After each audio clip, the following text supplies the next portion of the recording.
Persoalan perhabibang ini saya kira memang tidak akan pernah bisa berhenti selama mereka para oknum Habib-Habib bocil ini tidak melakukan tes DNA sebagaimana apa yang menjadi saran dari para pribumi.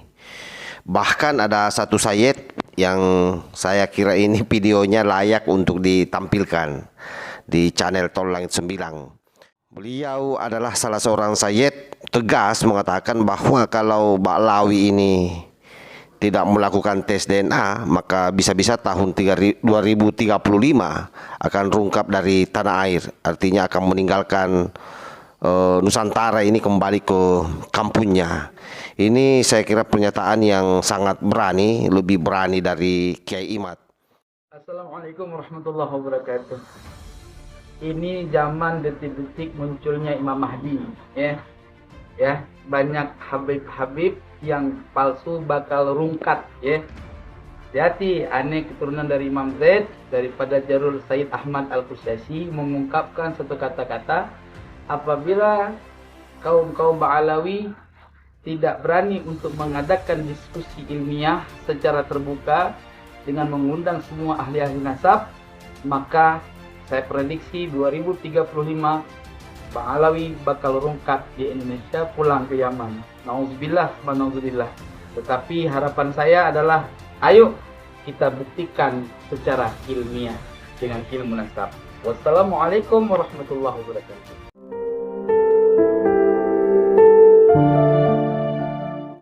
Yang waras tidak boleh mengalah terhadap mereka para pencolek agama yang menjadikan agama sebagai alat politik. Assalamualaikum warahmatullahi wabarakatuh. Om Swastiastu, Namo Buddhaya, salam kebajikan. Kembali bersama Tol Langit 9 dari Butapan Litalupi, Kabupaten Bulukumba, Provinsi Sulawesi Selatan. Saya kira video awal yang saya sematkan itu bukti nyata bahwa hari ini semakin banyak keturunan Sayyid, semakin banyak zuriat Rasulullah Sallallahu Alaihi Wasallam yang bergelar Sayyid, yang notabene-nya mereka rata-rata keturunan dari Wali Songo, itu mengecam apa yang menjadi tindakan daripada Bahar Smaik akhir-akhir ini. Terbukti mereka semua berani, bahkan kalau kita dengar dari pernyataan Sayyid ini, itu mengungkapkan secara tegas bahwa tahun 2035 Ba'lawi di Indonesia akan rungkap. Artinya apa? Itu akan meninggalkan tanah Nusantara kembali ke kampungnya kalau mereka tidak berani melakukan tes DNA, karena memang secara menyeluruh hampir di setiap kita masuk di channel-channel YouTube hari ini pembahasan soal Pernasabang ini menjadi trending topik, bahkan bisa mengalahkan isu Pilpres. Bayangkan itu. Tetapi apapun itu, saya berharap sebenarnya seluruh rakyat Indonesia, sahabat-sahabat senusantara, terutama yang menjadi penonton daripada channel saya ini, saya berharap agar semua bisa menahan diri, tetap melakukan rasionalisasi terhadap seluruh apa yang menjadi tuntutan-tuntutan kita. Jadi jangan kemudian didasarkan pada kebencian sama sekali, karena terhadap perilaku oknum-oknum habaib ini saya kira memang harus kita kecam, harus kita lawan, tetapi kemudian jangan sampai ada kebencian di dalamnya. Intinya bahwa yang kita lakukan semua ini adalah merupakan bentuk pelurusan dan pengukuhan terhadap kemuliaan nasab Rasulullah Sallallahu Alaihi Wasallam. Oleh karena itu, ketika saya melihat Gus Puat Beret melakukan tes DNA dan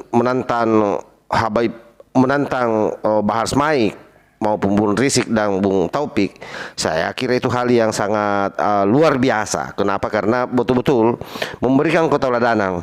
Artinya kalau selama ini orang hanya menyuruh misalnya oknum-oknum habaib ini tes DNA, tetapi justru kemudian Gus Puat Beret memberikan contoh, dan ini layak untuk diikuti. Saya pun berpikir-pikir sepertinya saya harus tes DNA juga ke depan ini. Setelah keluar ya hasil tesnya Gus Puat Pleret, saya mau memastikan apakah di dalam darah saya juga ini ada darah suriat Nabi atau tidak, ada darah Rasulullah Sallallahu Alaihi Wasallam atau tidak. Jangan-jangan saya juga ini adalah keturunan Yahudi atau mungkin bisa saja keturunan Hitler. Jadi saya kira ini hal yang harus diapresiasi apapun itu, seluruh informasi-informasi terkait soal bagaimana mendorong para oknum-oknum habaib untuk tes DNA ini pasti kita akan selalu up demi untuk bagaimana supaya informasi ini bisa menggaung, informasi ini bisa diterima oleh semua kalangan, bahwa sesungguhnya yang paling penting dalam proses diskusi soal Purna Sabang ini tidak dalam konteks kebencian, tetapi semua kita letakkan pada pondasi yang cukup kuat, yaitu bagaimana melihat kemuliaan nasab Rasulullah Sallallahu Alaihi Wasallam yang sering dijadikan alat bagi mereka yang ingin membodohi dan menipu rakyat Indonesia, khususnya orang-orang Muslim di Nusantara ini. Jadi Bahar jangan tersinggung. Kalaupun tersinggung ya enggak apa-apa juga sih. Yang itu haknya Bahar. Tapi pastikan saja Bahar, kalau saya usulkan Bahar ini melakukan tes DNA saja. Itu Gus Fuad Perez sudah melakukan tes DNA, masa kamu tidak berani melakukannya? Pengecut Anda ini. Wallahul muwaffiq ila aqwamit thariq. Wassalamualaikum warahmatullahi wabarakatuh.